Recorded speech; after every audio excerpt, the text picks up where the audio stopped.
This is Arts Alive. I'm Lynda Phillippi, and my guest today is Ann Durley, who is I'm going to just say it, world-renowned clockmaker. And we have to say world-renowned because your clocks are all over the world. Isn't that right? They literally are. I love it. They've been shipped in, Australia, Japan, England, Germany, France, China, just all over the world. That is incredible. And it's not because you have a big website that you're marketing to. It's because people are literally coming to you. Right. I have here. Yeah, here at Currents Gallery. They represent me, and people come in and shop, and they want a clock, and they can't take it home with them in their suitcase, and so we ship it to them.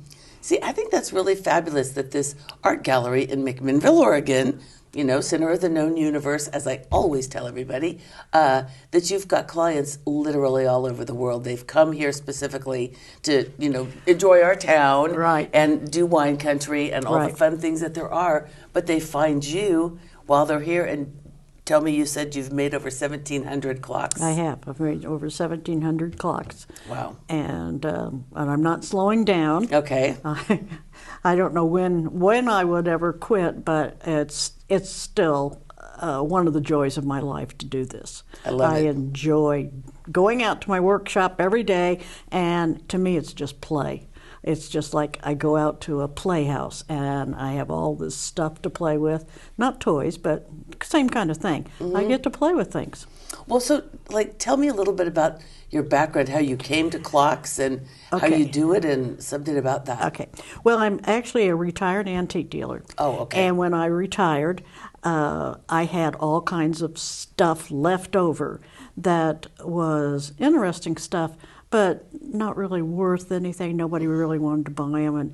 And so I needed something to do with that stuff. And I'm not too sure exactly from how it went quite from there to clocks, but it did. I just realized that if I put stuff together, it was very interesting and people liked it and everything, but it wasn't very sellable. But once you put a clock on it and made it functional. So you kind of started with maybe something like this, minus the top, just like as a little collage piece. Absolutely. And it was kind of, it's okay. Yeah. But then with a clock, boom. Yeah, people are not afraid to buy art that is functional. Mm-hmm. There is a lot of fear with buying art. You're afraid, well, I've spent too much money, this isn't really any good, all my friends are going to laugh when they see it in my house and everything. There's no fear to buy clocks.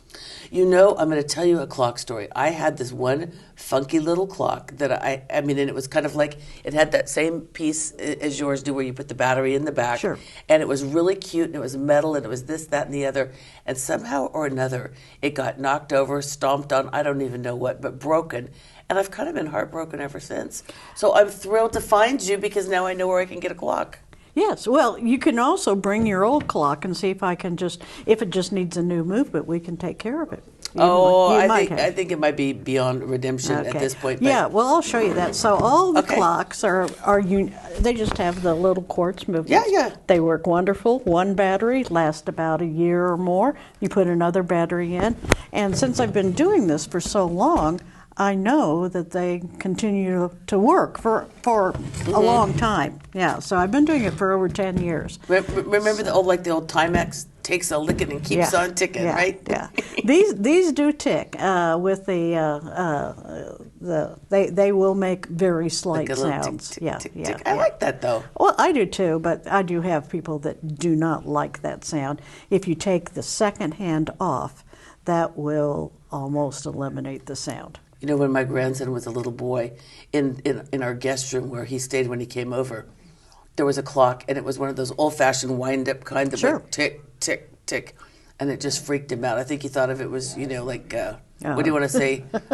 Some Captain monster. Hook. Some and the monster going to come get him. Captain Hook and the alligator, something like that. So I'd always take the clock out when he came to visit. Yeah. But yeah, these are quiet. Yeah, so the big thing about my clocks, as I was saying, almost every piece in my clocks has had a previous life. Okay. So this one, I'll talk about it for just a second. Sure, please. This is a wonderful old clock case. And you can even see, if you can't really read it, but there's the original label is still in it. The clock itself was... Oh, that's the back side of it. That's the back side of it. There would have been a door here. Okay. And then the clock actually would have been in this area. Okay. But that's not how I wanted to do it. So it's a wonderful old clock case. And then I just added these things, and I don't know what this originally was, but he's cute. I mean, it looks like, you know what that reminds me of? Actually, it looks like something that you would see on Antiques Roadshow. And they'll be like, and it's worth $50,000. Trust me, that doesn't happen. You would know. Yeah, and the globe, everybody likes globes. Sure. That piece right there is the only new piece that I just got that because I loved the color of it. I just thought it was really wonderful. Well, it sets everything off. It does. It does. It gives a little dash to it. Yeah, a little and pop. even the clock face, even though it looks really nice, it is what's known as new old stock. It's an old clock face that had never been used. Oh, okay. And so it makes just the perfect clock. And it's actually a porcelain face. And so this is one of my new clocks, and it's one of my really... And then this one is the same kind of thing, except it's entirely different. This is... The background is an old abstract painting that was really horrible. Now that I can see it, yes, I can see the stretched canvas. And Yes, sure, yes. okay. So, and anyway, this is an old hanger, an old wooden hanger. Right? Oh, gosh. Wow. Yeah, and so, I mean, I love it because I love the arch on it, And these were old, they used to measure for the right size frames for your glasses. Oh, okay. So that's what this is. Oh, yeah, right. And this will actually open up. And this is just a really old photograph and a decoy, just the head of a decoy. What more do you need? Right. And then the clock, and it works. They're kind of amazing. It is. It's really cool. It is. And so do you have a number of these down at Currents Gallery? I do. Currents Gallery always has a lot of my clocks. And in fact, they're in the gallery. But if you're interested, you can ask somebody. There's always a few more in the back, kind of in reserve. Okay. So there's probably Like at in least that back studio back there? about probably at least a dozen at any given time. And then I was telling you, in August, I will be the featured artist, and I will have a great big whole wall to do, and last time I did the show, I think I had 45 clocks for it. Wow. And so... And did you sell quite a few of them? I did. My gosh. I sold probably 50% of them. Wow, that's amazing. That is amazing. But I've been doing it long enough, and I have some really dedicated fans, and that kind of look forward to them and come rushing in, and some of them buy them. That works well. And I'm thinking about this, that we were just speaking before we went on air about the fact that, tourism has been down the last few years, et cetera. So I'm really anticipating that we're going to have a lot of influx of tourists this summer. I hope so. Here, I do too. But this might be the perfect opportunity for the locals to get over there and see what you've got before the out-of-towners snap up all the good stuff. Yeah, I think the out-of-towners not being as many has had a little bit of effect. And shipping costs, they have just ballooned. I don't know why. And I know that last August when I did the show, somebody wanted a clock, and we checked with shipping, and it was really very expensive because it was a kind of a heavy clock. And so what I suggested the customer do, they had flown in from somewhere, and I said, it's not that big a clock. It's heavy. It's not that big. Just buy another little bitty suitcase, and you can check it through for $25. Right. Or you can pay $80 or $90 for shipping, and they did, and it worked out really well. Yeah, that's perfect, exactly. Yeah. And if you buy one small enough, you could get that in a carry-on, probably. Absolutely. I'm going to tell you one other fact about the clocks, and this is how I know how many I've made. The first clock I ever made was it had an A and a 1, and it was A1, and that's how I number my clocks. I go to every letter in the alphabet, and they get 99 letters. Okay. So I can tell you these are fairly recent clocks, and this one, let me find it. I got to find it. So 26 times 100 is 2600. So you must be on what? 17. X? No, I'm on Q. Okay. So you can see there's the Q, and there's 34. Oh, wow. Okay. And I don't know where. Oh, here it is. This is Q20. So I can say that this is 1,720. But most of the customers that have bought clocks from me know that, and they're always come into the gallery and look for the numbers and find where they are. And what I really love is that occasionally people will have a problem with a clock, and they will bring it back and have me work on it. And I love it when they bring really old clocks, and it's kind of like, oh, there's my old friend B14.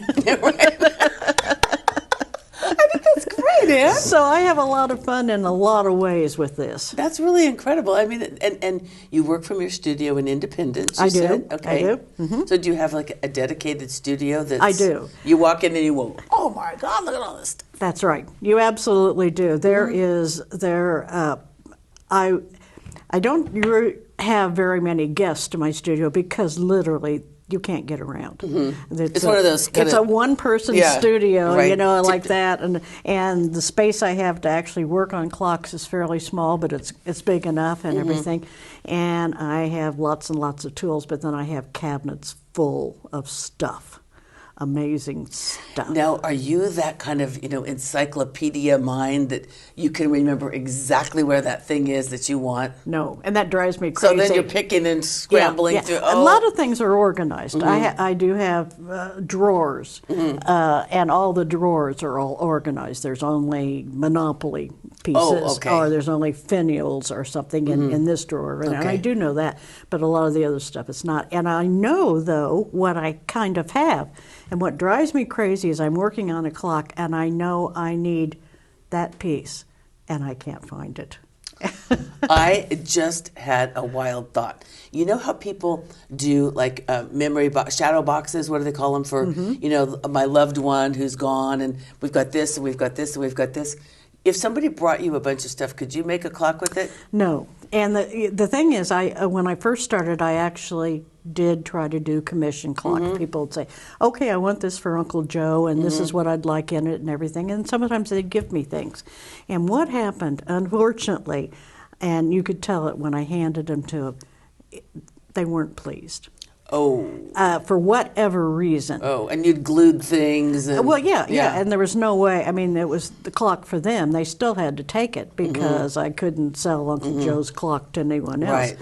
And the disappointment was palpable. It was. I mean, some people were thrilled, but some people weren't. Okay, and so you just said no. And I said no. So this is kind of a little funny story, but there was a woman who came in before Christmas, and she wanted a clock, and she told me what she wanted. I said, I'm sorry, I don't do custom clocks.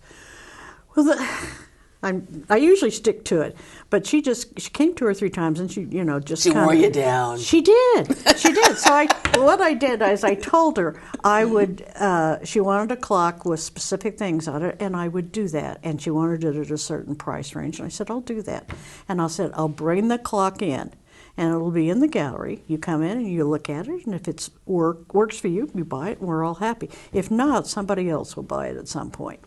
And she came in, and I was there, and she said, this is exactly what I want, except that I'd like the clock longer.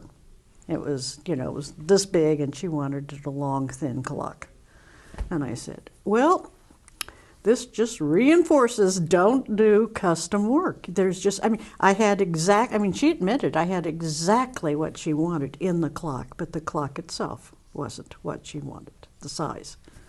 And so, no custom work. I got it. Yeah. I think that's smart. I think so, too. Otherwise, I'd probably be, in a ball crying. Right. Well, you know what? It saves your sanity, and then you know what you like to do as an artist, how you like to work, how you like to create, and you want to feel free. Yeah. You don't want to feel like you're under the gun, Well, I wouldn't mind doing custom work if I knew exactly that they were going to be happy with it. But when they tell me what they want and then they actually see it and it's not exactly what they have in their mind's eye, it doesn't work. You And need a that's- Vulcan mind meld. yeah. Like, I need to That's see something- that. Yeah. Right. Or they need to be in my workshop while I'm working on it, which would never, ever, ever work. So it doesn't work. So no custom clocks. Well, Ann, I thank you very much for being here today, and this has been amazing. I love getting to know you. I love seeing your clocks, and I completely understand 100% how you feel about the commissions. So, thank you so much. Yeah, well, come on down to Currents. I will. And see more. I will. All Thank right. you. You're welcome. Thank you very much.